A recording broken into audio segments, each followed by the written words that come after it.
창세기 33장 1절부터 끝절 20절까지 저와 여러분이 한 절씩 교도하겠습니다. 창세기 33장. 야곱이 눈을 들어보니 에서가 400명의 장정을 거느리고 오고 있는지라 그의 자식들을 나누어 레아와 라헬과 두 여종에게 맡기고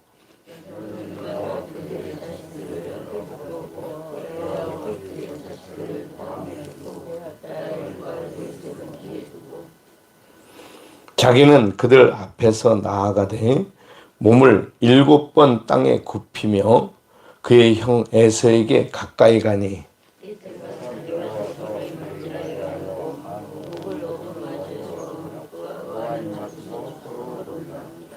에서가 눈을 들어 여인들과 자식들을 보고 묻되 너와 함께한 이들은 누구냐? 야곱이 이르되 하나님이 주의 종에게 은혜로 주신 자식들이니이다.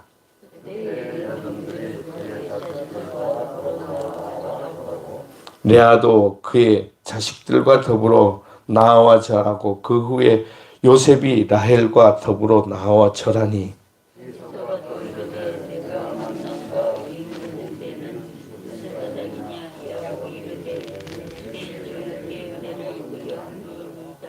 에서가 이르되 내 동생아 내가 있는 것이 족하니 네 소유는 네게 두라.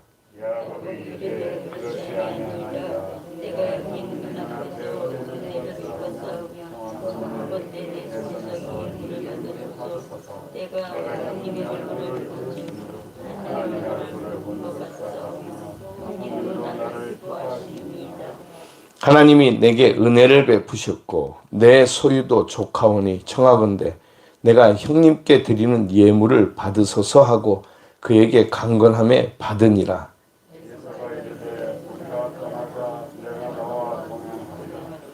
야곱이 그에게 이르되 내 주도 아시거니와 자식들은 연약하고 내게 있는 양떼와 소가 새끼를 데리고 있은즉 하루만 지나치게 몰면 모든 떼가 죽으리니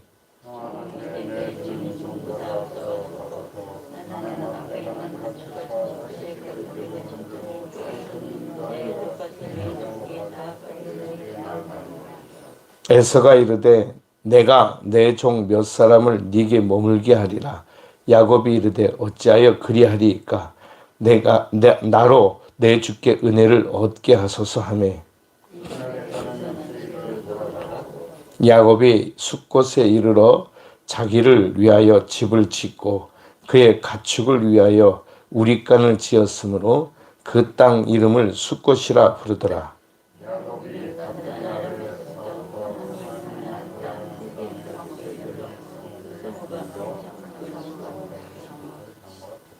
그가 장막을 친 밭을 세겜의 아버지 하몰의 아들들의 손에서 백크시타에 샀으며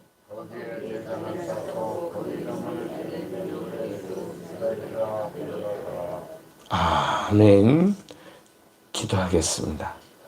거룩하신 주님, 오늘도 우리가 읽고 묵상하는 말씀을 함께 깨닫게 하시고 주님과 동행하도록 저희들을 인도해 주시옵소서. 감사하고 예수님의 이름으로 기도드리옵나이다. 아멘. 오늘은 하나님께서 이제 이 야곱으로 하여금 그의 형 에서를 만나게 하시는 장면입니다. 이 야곱은 이미 우리가 보았던 것처럼 자기의 삶에 대해서 대단히 열심 있는 사람이었습니다. 최선을 다했고 그의 최선은 놀라운 열매들을 맺었습니다. 그래서 그가 원하는 대로 그의 양떼와 소떼가 많아졌고 자식들도 12이나 두어서 이제는 한 일가를 이루는 큰 민족으로 이제 나아가게 되었습니다. 그 기틀을 마련한 거죠. 누가 아들이 12이나 있는데 12이 아니죠. 아직까지는 11이죠. 아직 베냐민이 태어나지 않았으니까. 얼마나 이 야곱이 든든했겠습니까? 그럼에도 불구하고 그는 완전하지 않았습니다. 늘 불안했고 늘 걱정되었습니다. 그것은 형 에서 때문이었습니다. 그러니 이제는 이 형 에서의 문제가 해결되지 않으면 그의 인생은 아무런 답이 없는 것입니다. 언제 형 에서가 자기에게 쳐들어와서 자기의 것을 빼앗고 온 난리를 칠지 모르기 때문에 그런 걱정 가운데서 우리가 이미 32장에서 이 야곱이 하나님을 만났다라고 부엘세바의 하나님, 그 하나님을 찬양하면서 그는 결국은 이제 하나님의 은혜를, 브니엘의 하나님의 은혜를 덧입게 됩니다.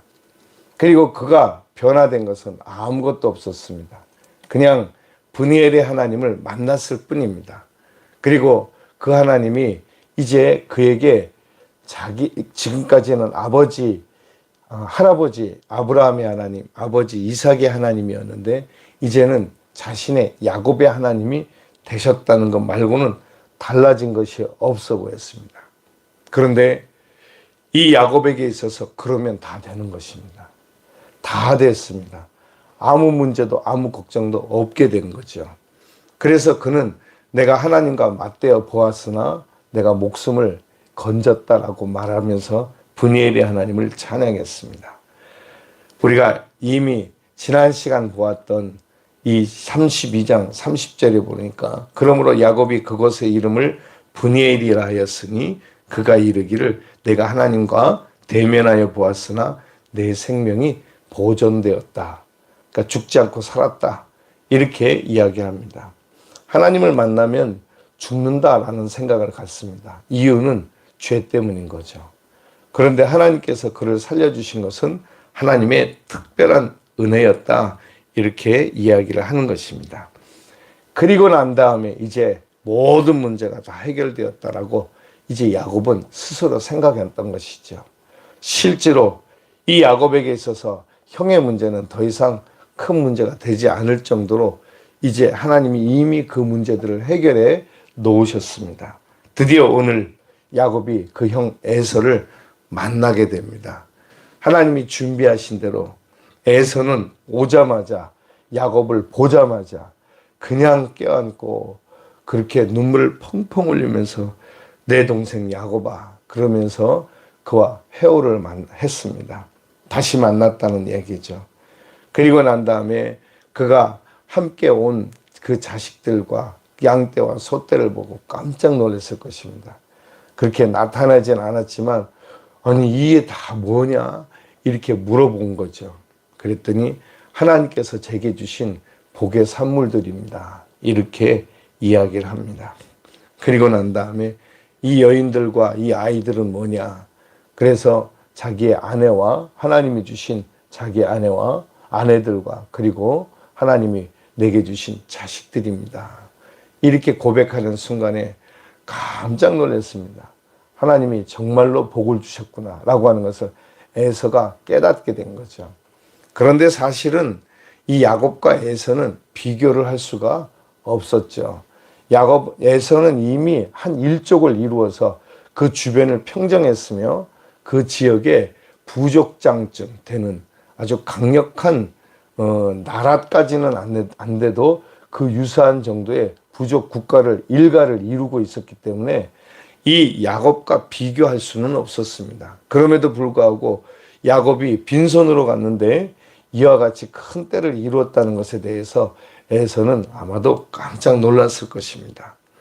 그리고 미리 준비했던 예물들을 이제 이 에서에게 야곱이 바쳤습니다. 그랬더니 이거 다 필요 없다. 나는 너만 있으면 된다. 이렇게 이야기를 했습니다. 그런데 사실은 여기에 우리가 깊이 들어가 보면 여러 가지 전략과 전술 또 계획들이 아주 복잡하게 얽혀 있다는 것을 우리는 알 수가 있습니다. 왜냐하면 에서는 이 동생인 야곱을 이렇게 자기의 품 안에 거둬두기를 그렇게 바랬습니다. 그래서 너는 내게 와서 내 아이의 그 테두리 안에 머물라 이렇게 이야기를 합니다. 그렇게 하면 굳이 그 야곱의 것을 가지려 하지 않아도 자기의 테두리에 삶의 테두리 안에 있으면 그게 다 자기 것이나 다름이 없으니까요. 그런 생각을 에서는 했지만 야곱은 그 생각을 꿰뚫어 보고 있었습니다. 이미 한 차례 그의 외삼촌 라반에게 당한 적이 있었잖아요. 그래서 외삼촌 라반의 집에서 도망치듯 자기 아내들과 자식들을 데리고 나오지 않았습니까? 그런 경험이 있기 때문에 그 형 에서에게 속하기를 원하지 않았습니다. 그래서 정중하게 거절을 하면서 그는 세겜 땅으로 올라갔습니다. 원래 이 야곱이 올라가야 될 곳은 세겜이 아니고 베델이었던 거죠. 그런데 세겜으로 올라간 것은 그곳이 이미 번성한 땅이었기 때문에 그렇습니다. 사람이 살고 있는 지역이었던 거죠. 원래 이 세겜 땅 말고 원래 올라가야 될 베델은 황무지였습니다. 아직까지는 아무것도 갖추어져 있지 않은, 사람들도 그다지 살고 있지 않은, 그야말로 이 야곱이 돌베개하고 잤던 그 베갯돌로 이제 세워진 하나님의 언약돌이 있는 곳에 불과한 거죠. 거기 가면 자신들이 머물 만한 곳은 아니었습니다. 지금도 베델이라고 하는 옛날 루스 땅이라고 하는 곳에 가면 그것은 황무지입니다.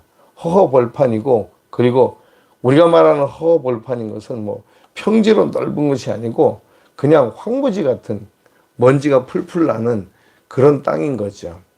그곳에 이 야곱이 이게 지금 이때에 가서 머물 수 있는 때가 아니었던 거죠. 가면 양도 쳐야 되고 소도 쳐야 되고, 그리고 자기가 갖고 있는 가축들과 또 먹고 살 것을 자기가 돌보려고 한다면 어려운 지역이었습니다. 그래서 이미 사람들이 살고 있는 곳 세겜으로 올라간 거죠. 우리의 눈으로 보기에는 지극히 당연한 일입니다. 어떻게든지 사람이 살만한 곳, 그리고 사람들이 많이 모여 있는 곳으로 가서 자기의 삶의 자리를 피는 것이, 그것이 지혜로운 거지요. 우리가 옛말에 말은 나면 제주도로 보내고 사람은 나면 어디로요? 서울로 보내라고 그러지 않습니까? 그게 지혜로운 것이다라고 생각합니다. 그런데 우리가 나아가야 될 곳은 서울이 아니고 하나님이 지시하는 곳입니다. 베델로 올라가야 되는 거죠. 그런데 아직까지 이 야곱이 좀 죄송한 표현으로 보면 오늘 성경에 의하면 아직은 정신을 덜 차렸구나 라고 생각되어지는 것입니다. 가나안 땅으로 나아가야 되는 것입니다. 빨리 아버지 이삭이 있는 곳으로 나아가야 되는 거예요. 그러면서 가면서 그가 기억하고 잊지 말아야 될 베델을 꼭 올라가야 되는 것이죠. 그런데 이 야곱은 그렇게 하지 않고 세겜으로 들어갔습니다. 사람들이 많이 살고 있는 땅, 거기에는 세겜 족속들이라, 그러니까 세겜이라 이름하는 사람들을, 그 조상들이 있는 그 후손들이 사는 그 땅으로 들어가게 된 거죠.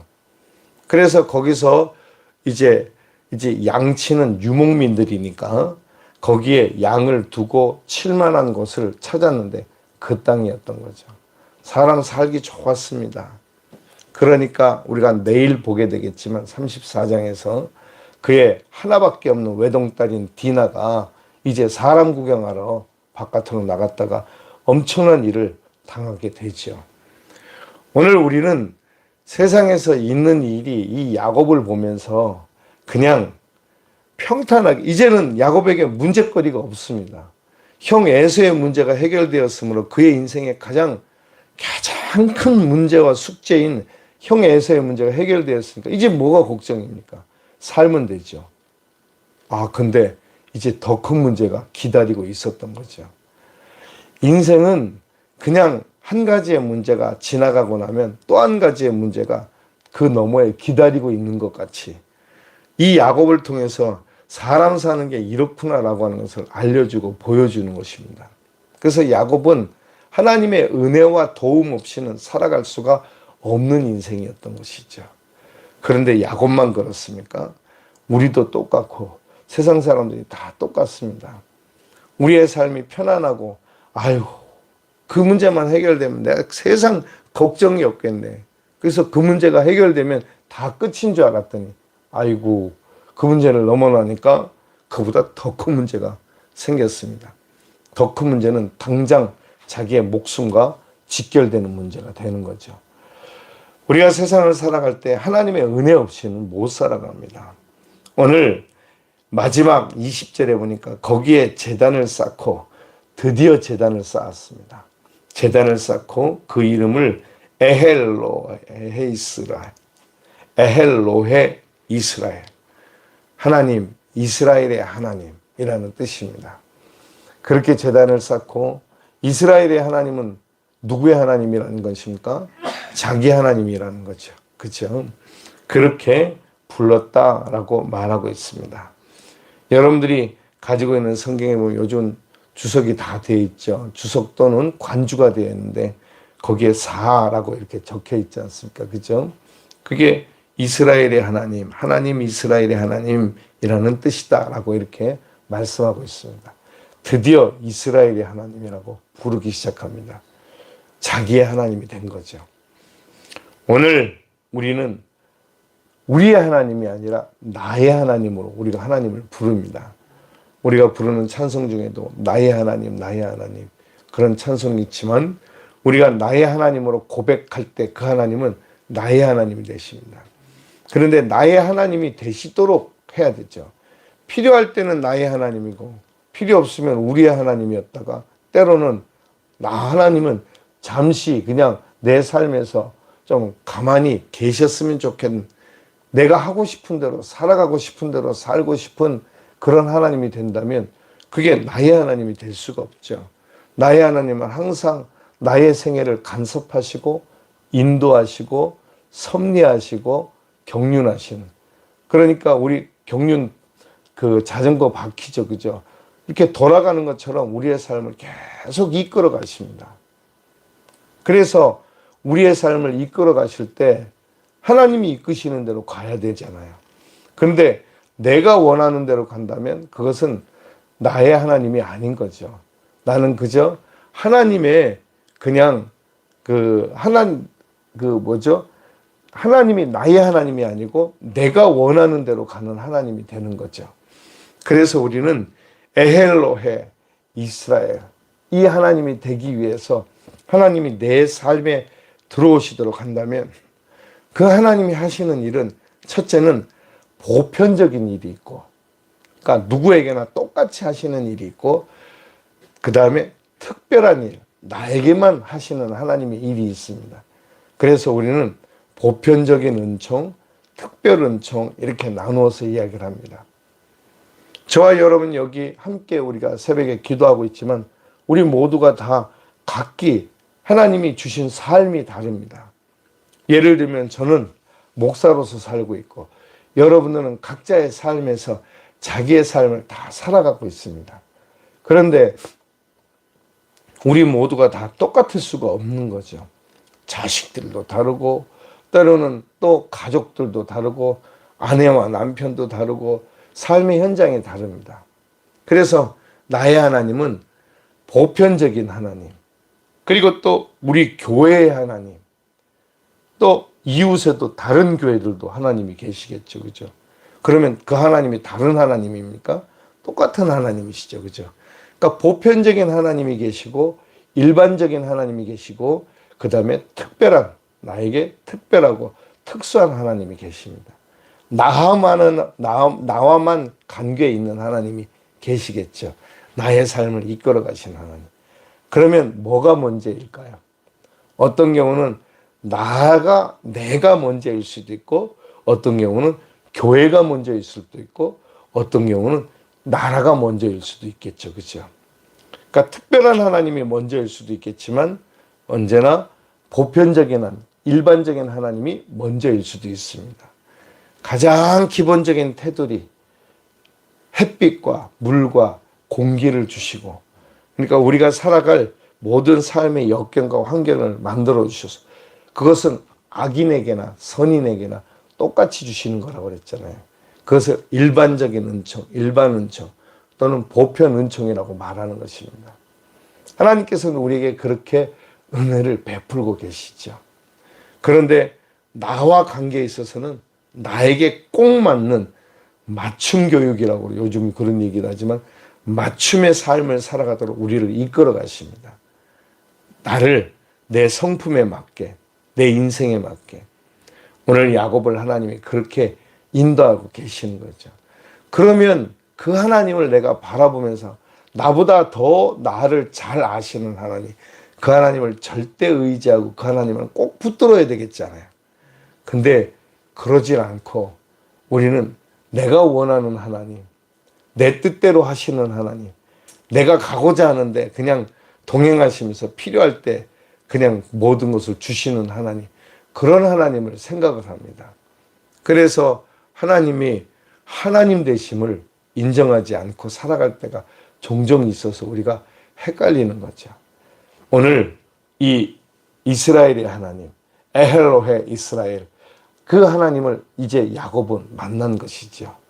이제부터는 야곱은 하나님 중심의 삶으로 돌아가려고 나름 애를 썼을 것입니다. 근데 그의 삶이 그렇게 여유롭지 못한 거죠. 그러니까 세겜 땅으로 나아갔어요. 지금 하나님께서 이제 나중에 34장 넘어서 35장에 가면 하나님이 나타나셔서 이 야곱에게 얘기합니다. 베델로 올라가라. 그때서야 야곱은 베델로 올라가요.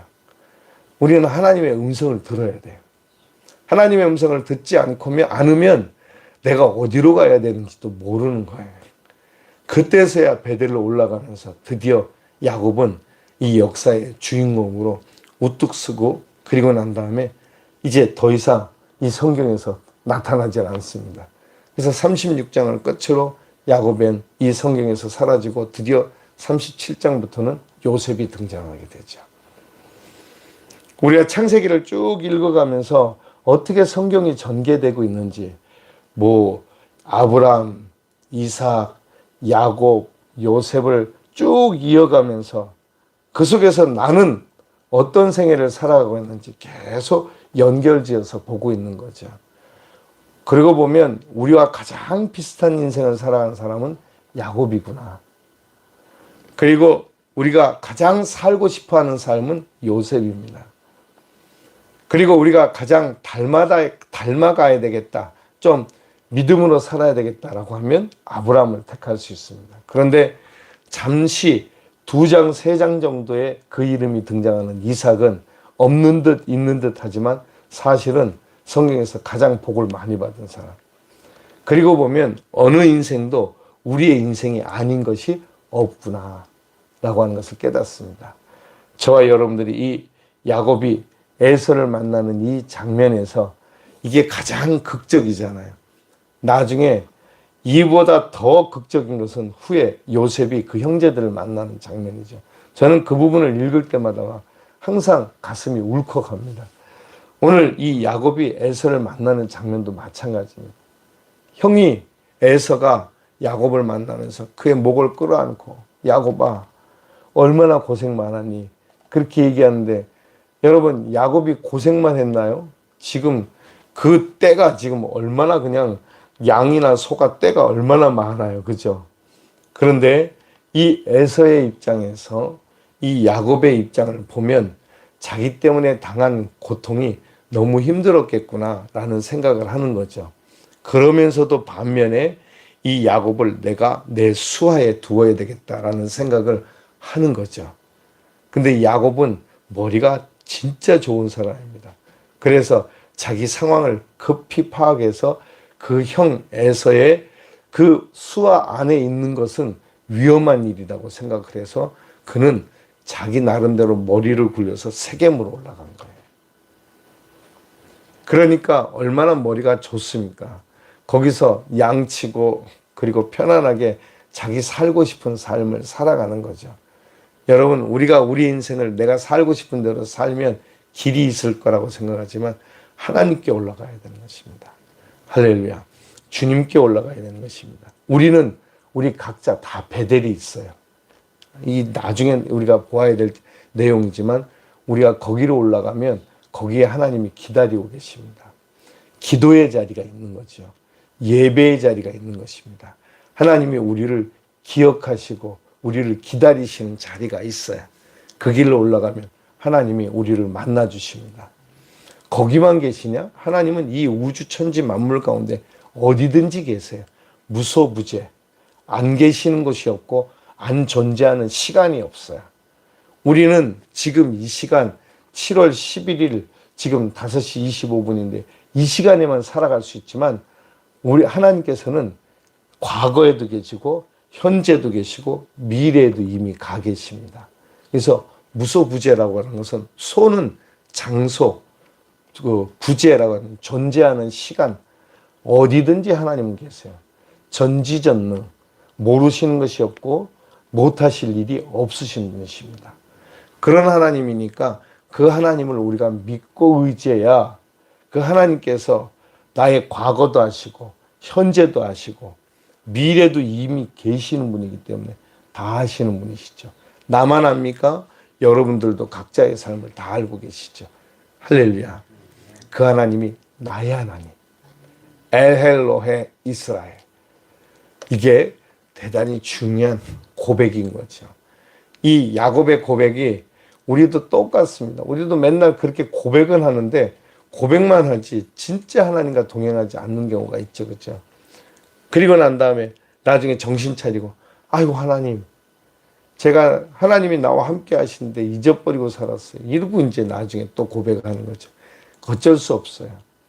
그러나 언제나 하나님께로 돌아가 베델로 올라가는 그와 같은 인생이 되면 우리의 생애가 하나님이 복 주신 은혜를 누리게 되는 줄로 믿습니다. 오늘 에헬로헤 이스라엘의 하나님을 우리가 삶에서 이스라엘의 하나님, 이제는 그 하나님이 자기가 받은 이름 이스라엘의 하나님, 불과 얼마 전이잖아요. 야복강가에서 있었던 그 하나님을 만났기 때문에 그 하나님은 자기만의 하나님이 아닌 거죠. 이제 모든 자기와 함께한 모든 것들이 하나님이 되신 것입니다. 그래서 이 야곱이 가는 곳에 모든 곳에 있는 모든 것에 하나님이 되신다. 그렇게 고백한 거예요. 여러분 이 하나님과 함께 하시는 복된 날 되시길 축복합니다. 기도하겠습니다. 주님 오늘도 우리에게 주신 이 귀한 말씀을 깨닫